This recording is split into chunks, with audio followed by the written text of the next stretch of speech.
অবশেষে টি-20 খেলাতে, প্রথম খেলাতে বাংলাদেশ ভারতের সাথে লজ্জিতভাবে হারাতে আমার আসলে খুবই কষ্ট লাগতেছে। মাথা নেড়া কথা আমি বলছিলাম আমার ইমন ভাইকে সাক্ষী রাখিয়া, যে ইমন তালুকদার ভাই, আসলে এখন মাথা নেড়া করই লাগবো।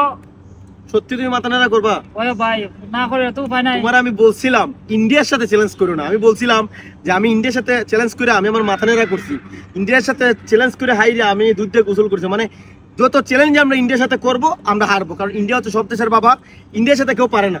তাহলে তুমি কেন চ্যালেঞ্জটা করতে গেলে? আমি না করছিলাম ইন্ডিয়ার সাথে চ্যালেঞ্জটা করো না, এখন কি করবা? চ্যালেঞ্জ কি রাখবা? এরার কিন্তু দুর্বল টিম ছিল, ভারতের সি টিম ছিল, শক্তিশালী কিন্তু বাংলাদেশের টিম ছিল টি-20। এইভাবে হেরে যাবে ভাই আমি বিশ্বাস করার মতো না ভাই। ইন্ডিয়ার টিম সি টিম হলে কি হইছে? এটা হচ্ছে আইপিএল এর একটা অরিজিনাল টিম। আইপিএল এর একটা অরিজিনাল টিমের কাছে কোনো দেশের ন্যাশনাল টিমই পারবে না, ওইরকম একটা শক্তিশালী দল তাদের। আর তুমি তাদের সাথে চ্যালেঞ্জ করছো, আমি না করছিলাম, তুমি চ্যালেঞ্জটা করো না, চ্যালেঞ্জ করে ধরা খাইছো, এখন কি করবা? মাথা নেড়া করই লাগবো, আর কোনো অপশন নাই? না মানে তুমি তোমার জবান রাখতে চাইতেছো? আমি আমার যে উস্তাদ ইমন তালুকদার ভাই, আর তাই না কিন্তু কথা দেয়া কথা রাখছে না। বাংলাদেশের মানুষ যারা, তারা কিন্তু কথা দিয়া কথা রাখে। ইমন তালুকদার ভাই যখন কথা দেয়া কথা রাখছো, ইনশাল্লাহ তার শিষ্য আমিও কথা বর খেলাপ করবো না।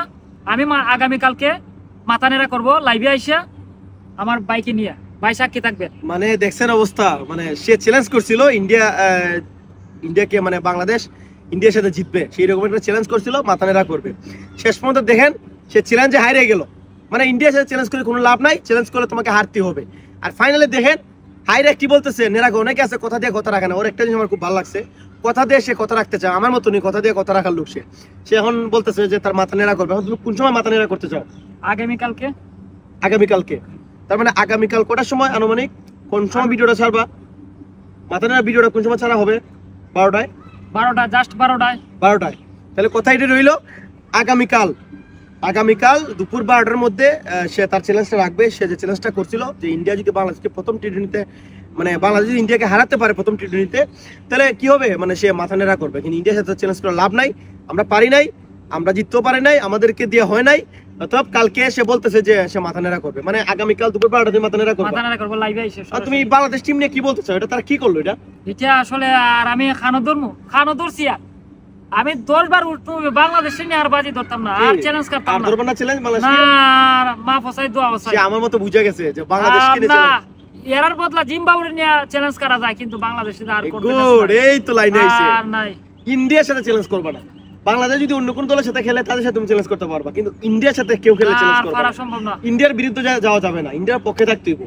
ইন্ডিয়ার বিরুদ্ধে আমরা যত জীবন গেছি তত জীবনই ধরা খাইছি। আর বাংলাদেশের দেখো 60 রানে উইকেট পড়ে গেছে, 5টা 6টা পড়ে গেছে। তুমি কিভাবে 120 রান করবা? কোন রকম যে 126 রান 27 করছে, তো অনেক বেশি করছে। বাংলাদেশের অবস্থা তেমন ভালো না, আসলে বলে লাভ নাই। ইন্ডিয়ার সাথে আমরা কোনো সব পারবো না। তো তুমি চ্যালেঞ্জ দিছো, এক কথার মানুষ, তুমি কথা রাখতে হবে। সবাই কিন্তু ভিডিওটা দেখবো, আমি শেয়ার করবো আমার পেজে, সবাই দেখবো। তুমি কিন্তু এক জমানের মানুষ, এক কথার মানুষ, তুমি কথা রাখতে হবে, ঠিক আছে? কথা রাখবা তো? শিওর। কালকে 12টা দিয়ে লাইভে আইসা আমি মাথা নেড়া করবো। ওকে, হতে রইলো।